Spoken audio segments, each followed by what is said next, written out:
কুমিল্লার ১৪ গ্রামে নির্বাচনী জনসভার পরে জামাতের নেতৃত্বাধীন ১১ দলীয় জোট কুমিল্লার দাউদকান্দিতে নির্বাচনী জনসভা করবে। সেখানে আছেন আমাদের সহকর্মী সোহাগ বিশ্বাস। আমরা তার সাথে যুক্ত হচ্ছি। সোহাগ বিশ্বাস, আমরা কুমিল্লার ১৪ গ্রামের জামাতের নির্বাচনী জনসভার খবর জানালাম। আপনি দাউদকান্দিতে আছেন, সেখানে কোনো সভা অনুষ্ঠিত হবে কিনা বা সেখানে না হলে কোথায় হবে বিস্তারিত জানাবেন। দাউদকান্দিতে একটু আগেই জামায়াতে ইসলামের আমির ডক্টর শফিকুর রহমান একটি পথসভায় বক্তব্য রেখেছেন। এর আগে নিমসারের একটি পথসভায় বক্তব্য রাখেন এবং তারও আগে সকালে জামায়াতের আমির ডক্টর শফিকুর রহমান জামায়াতের নায়েবে আমির সৈয়দ আবদুল্লাহ মোহাম্মদ তাহেরের নির্বাচনী এলাকায় একটি জনসমাবেশে বক্তব্য রাখেন। যেই জনসমাবেশে ১১ দলীয় জোটের নেতাকর্মীরা উপস্থিত ছিলেন। জামায়াতের আমির ডক্টর শফিকুর রহমান এখানে এসেছেন এবং তিনি তার নেতাকর্মীদের উদ্দেশ্যে বক্তব্য রেখেছেন। আমরা একটু জানতে চাই যে আপনাদের উদ্দেশ্যে জামায়াতের আমির কি বক্তব্য রাখলেন? ভালো বক্তৃতা রাখছে আজকে। কি বলছে? আপনারা কি প্রত্যাশা করেন?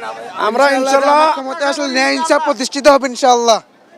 আমরা আগামীতে বিগত অনেক বছর দেখেছি, আগামী 5 বছর দুর্নীতিমুক্ত, চাঁদাবাজ মুক্ত, মানুষ হত্যা এরকম দুর্নীতিমুক্ত আমরা বাংলাদেশ চাই ইনশাল্লাহ। সুশৃঙ্খল বাংলা চাই, আমরা ইসলাম প্রতিষ্ঠা করতে চাই ইনশাল্লাহ। বিগত 54 বছর আমরা বাংলার ইতিহাস দেখে এসেছি, পাথর হত্যা করে মানুষ খুন করা হয়েছে, জায়গায় জায়গায় টেন্ডারবাজি চাঁদাবাজি করা হয়েছে। আমরা এটা দুর্নীতিমুক্ত বাংলাদেশ করতে চাই, সোনার বাংলাদেশ করতে চাই ইনশাল্লাহ। বাংলা কোরআনের আইন দিয়ে আল্লাহর শাসন প্রতিষ্ঠা আমরা সেটাতে ইনশাল্লাহ এই যে প্রত্যাশা করি। আজকের যে আহ্বান, যে গণজোয়ার, এটা একটা ইতিহাসের বিরল সৃষ্টি করছেন ইনশাল্লাহ। আগামীর বাংলাদেশ কোরআনের বাংলাদেশ, আগামীর বাংলাদেশ। যে তারা বলছে যে আগামীর বাংলাদেশ হবে একটি ইনসাফ ভিত্তিক বাংলাদেশ। এবং জামায়াতের আমির ডক্টর শফিকুর রহমান এখন পর্যন্ত এই কুমিল্লায় প্রায় 60টি সমাবেশে অংশ নিয়েছেন। যে সমাবেশগুলোতে তিনি নারীদের নিরাপত্তার কথা বলেছেন কুমিল্লাকে কিভাবে আধুনিক নগরী হিসাবে গড়ে তোলা যায় সেই প্রতিশ্রুতি দিয়েছেন। একই সাথে চাঁদাবাজদের বিরুদ্ধেও শক্ত অবস্থান তার দলের কথা জানিয়েছেন।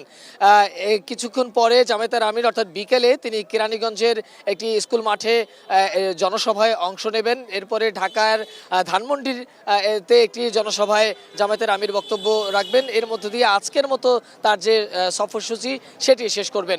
এই ছিল আমার কাছে থাকা দাউদকান্দি থেকে সর্বশেষ পরিস্থিতি।